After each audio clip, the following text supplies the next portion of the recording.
नमस्कार, आप देख रहे हैं न्यूज 18। मैं हूं आपके साथ मेनका चौधरी। आप आईपीएल के गैम्बलर की बात कर लेते हैं। आप बिरयानी की दुकान पर बिरयानी खरीदने जाते हैं, लेकिन पुलिस ने बिरयानी के ठेले पर एक ऐसे गिरोह को पकड़ा जो न तो बिरयानी खाने जाता था और ना ही उससे उसका कोई मतलब था। पिछले 4 दिन में गैम्बलिंग की ऐसी ऐसी कहानियां सामने आई जिसके बारे में आप सोच भी नहीं सकते।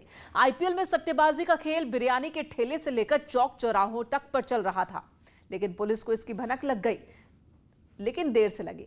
आखिर सट्टेबाजी का यह खेल कैसे चल रहा था और वो कौन है जो यूपी के शहरों तक अपना जाल फैला रखे हैं, देखिए ये रिपोर्ट।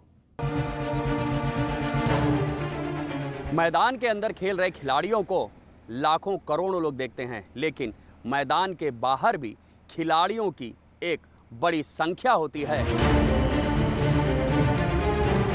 जो मैदान के अंदर वाले खिलाड़ियों के चौके छक्कों पर और सट्टेबाजों ने अपना खेल शुरू कर दिया है।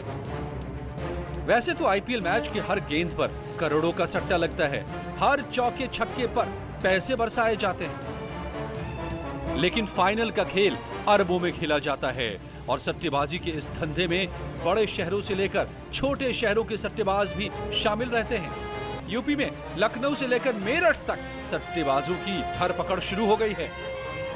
पूरे उत्तर प्रदेश में आईपीएल सीजन शुरू होने के साथ ही सट्टेबाजों की गिरफ्तारियों का दौर भी शुरू हो जाता है और लगातार इन पर नजर भी रखी जाती है। बावजूद इसके सट्टेबाजी का ये खेल आईपीएल के साथ जारी रहता है। ये इतने हाईटेक होते हैं कि इन्हें पकड़ना आसान नहीं होता, लेकिन लखनऊ पुलिस और एसटीएफ की टीम ने 31 अक्टूबर से लेकर अब तक कई सट्टेबाजों को धर दबोचा है। सट्टेबाजी एक तरीके का क्राइम है गैम्बलिंग एक्ट के अंतर्गत। इसमें लगातार पुलिस की नज़र, हमारी नज़र बनी रहती है। आईपीएल के समय या उसके अलग अलग समय में भी बनी रहती है। अभी रिसेंटली आलमबाग थाना क्षेत्र में 3 सट्टेबाज पकड़े गए थे, जिनके पास से करीब 7 मोबाइल, जिसमें एक डब्बा मोबाइल भी सम्मिलित है, और जो है 3 लाख रुपए के ऊपर कैश बरामद हुए हैं। उनसे जो सूचना मिली है उसके तहत आगे की आवश्यक कार्रवाई प्रचलित है, और ये लगातार हमारी अभियान चलती रहेगी। जहाँ जहाँ पे इसकी उल्लंघन होगी उसके हम वो पकड़े जाएंगे, अरेस्ट किए जाएंगे और आवश्यक कार्रवाई की जाएगी। डब्बों में बंद ये पैसे, मोबाइल और इलेक्ट्रॉनिक गैजेट्स 31 अक्टूबर को बरामद हुए थे। इन सट्टेबाजों के पास से पुलिस ने बरामद किया था। ये सट्टेबाजी के लिए ऑनलाइन लेन देन कर रहे थे। एसटीएफ की टीम ने जब इन्हें गिरफ्तार किया तो इनके नेटवर्क का पता चला, जिसके बाद पुलिस ने जांच का दायरा बढ़ा दिया और इसी दौरान विवेक चौधरी और प्रशांत जायसवाल को धर दबोचा। इसके बाद पुलिस पूरे प्रदेश में सट्टेबाजों की तलाश करने लगी और 2 नवंबर को 3 सट्टेबाजों को गिरफ्तार कर लिया। एसटीएफ ने कुशीनगर से रविशंकर प्रसाद, रत्नेश सोनी और प्रिंस जायसवाल को गिरफ्तार किया है। आरोपियों से 70,000 रुपए, सोने के जेवर और सट्टे से जुड़े कागजात बरामद हुए हैं। बताया जा रहा है कि इन सट्टेबाजों के तार कोलकाता के सट्टेबाज जयदेव कुंडू से जुड़े हैं। सट्टेबाजी का ये खेल सिर्फ लखनऊ और कुशीनगर में ही नहीं, यूपी के कई शहरों में खेला जा रहा है। इन खिलाड़ियों में से कई को गिरफ्तार कर लिया गया है, बाकियों की तलाश चल रही है। लेकिन आप जानना चाहते होंगे कि आखिर ये खेल होता कैसे है, करोड़ों रुपए सट्टेबाजी में कैसे लगाए जाते हैं और पैसे का लेन देन कैसे किया जाता है।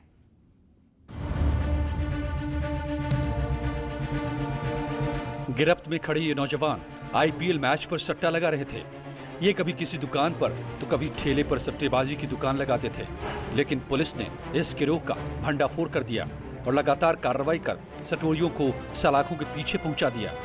बुक्की, फंटर, चवन्नी, अठन्नी, डब्बा, तमाम ऐसे नाम हैं जो कोडवर्ड के रूप में आईपीएल के सट्टेबाज इस्तेमाल करते हैं और करोड़ों के वारे न्यारे करते हैं। लेकिन मेरठ पुलिस ने अब इनकी कमर तोड़ने की ठान ली है। अब तक 2 दर्जन से ज्यादा सट्टेबाज जेल जा चुके हैं और पुलिस इन हाईटेक सट्टेबाजों के पीछे हाईटेक ढंग से ही लगी हुई है।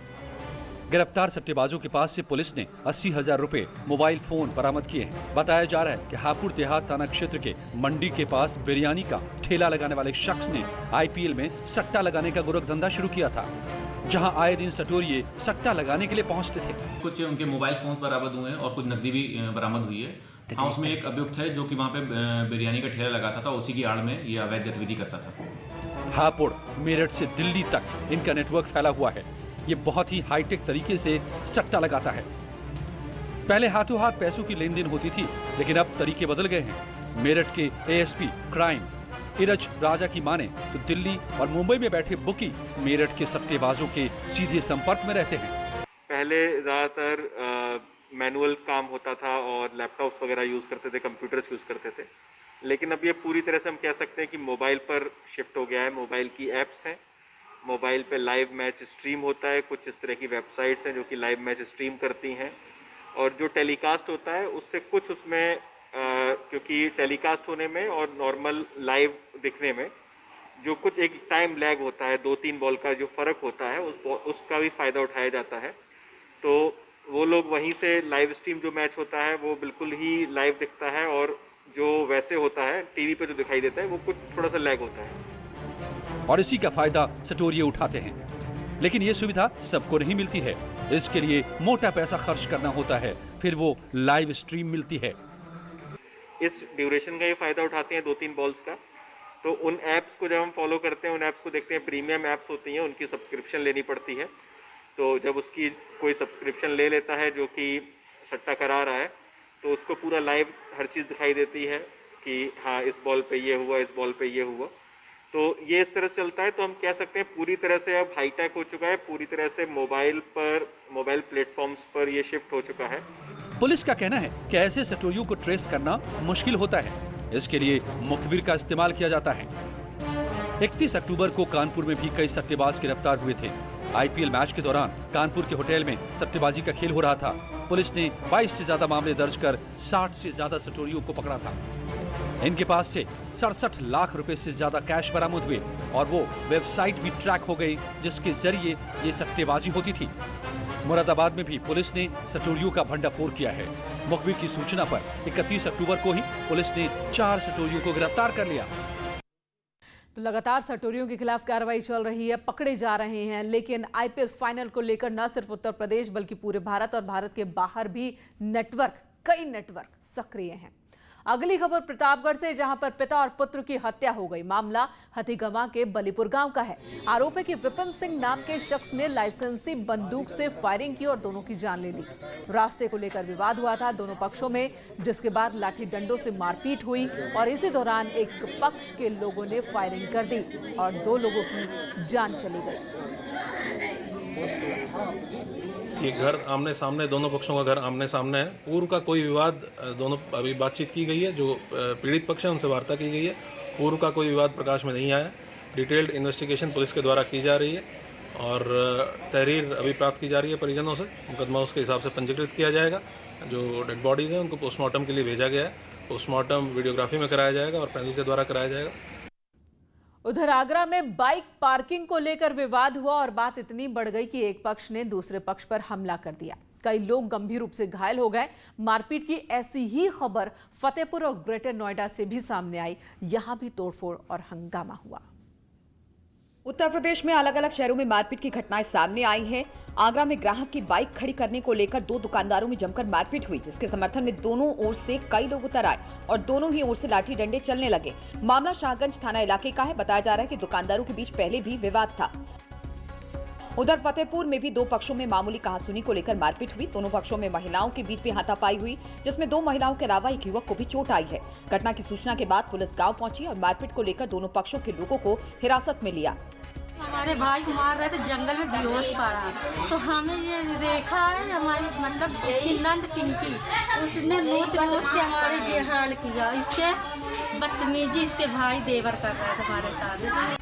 वहीं ग्रेटर नोएडा के दादरी में दबंगों ने एक दुकानदार पर लाठी डंडों से हमला कर घायल कर दिया। बताया जा रहा है कि रास्ते में खड़ी गाड़ी को लेकर विवाद शुरू हुआ था, जिसके बाद दबंगों ने दुकान में घुसकर दुकानदार की पिटाई कर दी और दुकान में तोड़फोड़ भी की। मारपीट की घटना सीसीटीवी में कैद हो गई, जिसके आधार पर पुलिस हमलावरों की तलाश में जुट गई है। मां अगर अपने ही बच्चे को किडनैप कर ले और फिर पुलिस को यह खबर दे कि उसके बच्चे को अगवा कर लिया गया है, तो पुलिस क्या करेगी? जरा सोचिए, मामला कितना गंभीर है। ऐसा ही एक केस पीलीभीत में सामने आया, जहां महिला ने पुलिस को झूठी खबर दी उसके बेटे के अपहरण की, लेकिन जब पुलिस ने बच्चे को बरामद किया तो साजिश का पर्दाफाश हो गया। पीलीभीत में अपने बच्चे को पाने के लिए मां ने अपहरण की झूठी खबर पर पुलिस को दौड़ा दिया। कई घंटे तक पुलिस बच्चे की तलाश करती रही। 5 घंटे बाद पुलिस ने सकुशल बच्चे को बरामद किया तो अपहरण की झूठी खबर का खुलासा हुआ। जब जानकारी की गई तो ये बात स्पष्ट हुई कि बच्चे की मां ने ही अपने गरीबी के कारण बच्चे को इन लोगों को परवरिश से दिया था। बच्चा सकुशल है और हम लोग कल इसे माननीय न्यायालय CWC के सामने पेश करेंगे और माननीय न्यायालय के आदेश से इस बच्चे को जिसकी सुपुर्दगी में दिया जाएगा उसको हम लोग दिला के उस हिसाब से वैधानिक कार्रवाई करेंगे। दरअसल आंध्र प्रदेश से आई संगीता नाम की महिला ने रास्ते में जा रहे लोगों को रोककर गुहार लगा रही थी कि उसके 8 साल के बच्चे का एक ऑटो ड्राइवर ने अपहरण कर लिया और पीलीभीत की एक महिला को बेच दिया। जिसके बाद लोगों ने पुलिस को इस बात की सूचना दी तो पुलिस हरकत में आई और महिला और बच्चे को ढूंढ निकाला। इधर खेत पर पानी लगाकर वो अपने घर लौट रही थी, लेकिन रास्ते में 4 लोगों ने उसे रोक लिया। आरोप है कि मंचलों ने महिला से छेड़खानी की और जब महिला ने विरोध किया तो उसके ऊपर एसिड से हमला कर दिया। एसिड की वजह से महिला गंभीर रूप से झुलस गई। फिरोजाबाद में एक महिला पर छेड़छाड़ का विरोध करने पर बदमाशों ने तेजाब डाल दिया, जिसे गंभीर हालत में हॉस्पिटल में भर्ती करा दिया गया है। मामला पचोखरा थाना इलाके के गढ़ी दया का है, जहां खेत पर पानी लगाकर महिला घर लौट रही थी। इसी दौरान रास्ते में 4 लोगों ने उसके साथ छेड़खानी की, जिसका विरोध करने पर बदमाशों ने महिला के ऊपर तेजाब डाला और वहां से फरार हो गए। मैं खेत पर पानी लगाने गई थी तो वहाँ से लौट के आ रही थी तो 4 लोग वहाँ पर बैठे थे। मुझे नहीं पता कब के आ गए, क्या कर रहे क्या नहीं कर रहे। उसमें से 2 को मैंने पहचान लिया, 2 को नहीं पहचान पाया मैंने। वहीं महिला पर एसिड अटैक की सूचना मिलते ही पुलिस मौके पर पहुंची और घटना की जानकारी जुटाई गई। पुलिस के मुताबिक मामला पुरानी रंजिश का लग रहा है। 23% बर्न बताया गया है। महिला को तत्काल अस्पताल में भर्ती कराया गया। महिला का जो कहना है उसके आधार पर तहरीर प्राप्त की गई और उस पर मुकदमा पंजीकृत किया गया है। जिन 2 लोगों को इन्होंने एलिगेशन लगाया वो उनको हमने हिरासत में लिया है। तेजाबी हमले में महिला 25% झुलस चुकी है, जिसका ट्रॉमा सेंटर में इलाज चल रहा है। उत्तर प्रदेश में बदमाशों और गैंगस्टर के दिन खराब हो चले हैं। योगी सरकार एक के बाद एक गैंगस्टर्स पर एक्शन ले रही है। फिर चाहे अतीक अहमद हो या फिर मुख्तार अंसारी, सभी के खिलाफ कार्रवाई हो रही है। आज गोरखपुर में महिला गैंगस्टर गीता तिवारी और बदमाश जस्सू को पुलिस ने गिरफ्तार किया। गोरखपुर पुलिस ने महिला गैंगस्टर गीता तिवारी और शातिर बदमाश जस्सू जायसवाल को गिरफ्तार किया है। आरोपी जस्सू के पास से एक तमंचा और कारतूस भी बरामद किया गया। शुक्रवार को महिला गैंगस्टर के घर में जश्न के दौरान हुई फायरिंग को लेकर ये गिरफ्तारी की गई। वहीं फायरिंग मामले में फरार चल रहे 3 बदमाशों पर 15-15 हजार रुपए का इनाम घोषित किया गया है। दरअसल महिला गैंगस्टर के घर बर्थडे पार्टी के दौरान 2 गुटों में फायरिंग हो गई थी, जिसमें 2 युवक गोली लगने से घायल हो गए, जिसको लेकर पुलिस ने मुकदमा दर्ज कर लिया था। फायरिंग में जो लोग घायल हुए हैं उनका भी आपराधिक रिकॉर्ड रहा है। ऐसे में पुलिस सभी के खिलाफ कड़ी कार्रवाई करेगी। अभियुक्त हमारे पास आ जाएंगे तब इसमें स्थिति स्पष्ट होगी कि इसमें और कोई अभियुक्त हैं कि नहीं। महिला गैंगस्टर गीता तिवारी 20 अक्टूबर को ही जेल से रिहा हुई थी। अब कार्रवाई होगी। और अगर मानिए कोई व्यक्ति से विचलन करता है या गलत कार्यों में लिप्त पाया जाता है तो उसके खिलाफ कड़ी कार्रवाई भी की जाएगी। क्या मिली भगत रखने वाले लोगों के खिलाफ भी माना जाए कि कार्रवाई होनी है? एकदम होगी, 100% होगी। मिली भगत करने की कोई जरूरत ही नहीं है, ये लीगल काम है। हम सब लोग गवर्नमेंट सर्वेंट है, गवर्नमेंट की सैलरी लेते हैं and we work for the government. ऐसे मेरे साथ जिलाधिकारी और VCLD अभिषेक प्रकाश जी ने साफ तौर से कहा है कि शासन की जो नीति है वो खासतौर से तमाम सरकार की तरफ से नीतियां चलाई जा रही है उसको जमीन पर न सिर्फ उतारा जाएगा बल्कि भौतिक सत्यापन के लिए खुद जाएंगे। और ऐसे ही कुछ जगहों पर आज वो निकले हुए हैं और राजधानी में कम से कम चीजों को बेहतर बनाने की कोशिश की जा रही है। कैमरा पर्सन गोपी गिरी के साथ Alauddin, news 18 Lucknow. Dragon mall इतना बड़ा है कि उसके काटने में उसे वक्त लगेगा। बताया ये जा रहा है कि 3 दिन तक कटाई होने के बाद ही उसे पूरी तरह से ध्वस्त किया जा सकता है। सिर्फ JCB मशीन के सहारे इतने बड़े मॉल को गिराना मुश्किल है। कटर मशीनें जो कि गैस कटर मशीनें हैं जिसकी जरिए से लोहा जो है काटा जा रहा है। लिफ्ट फिलहाल देखिए आप साफ तौर से लिफ्ट को तोड़ा जा रहा है। ये बिल्डिंग बड़ी बिल्डिंग है राजधानी लखनऊ के लालबाग इलाके में। ऊपर तक अगर कैमरा पैन करेंगे तो साफ तौर से देखें कम से कम 5 मंजिला इस इमारत की कुल ऊंचाई 100 फीट से कम नहीं है। तो ऐसे में एक दिन में ध्वस्तीकरण का काम नहीं पूरा हो पाएगा। ये मॉल सलीम और प्रबंधक लालबाग क्रिश्चियन सोसाइटी के नाम से है। इसे इतना मजबूत बनाया गया है कि एक झटके में गिराना आसान नहीं है।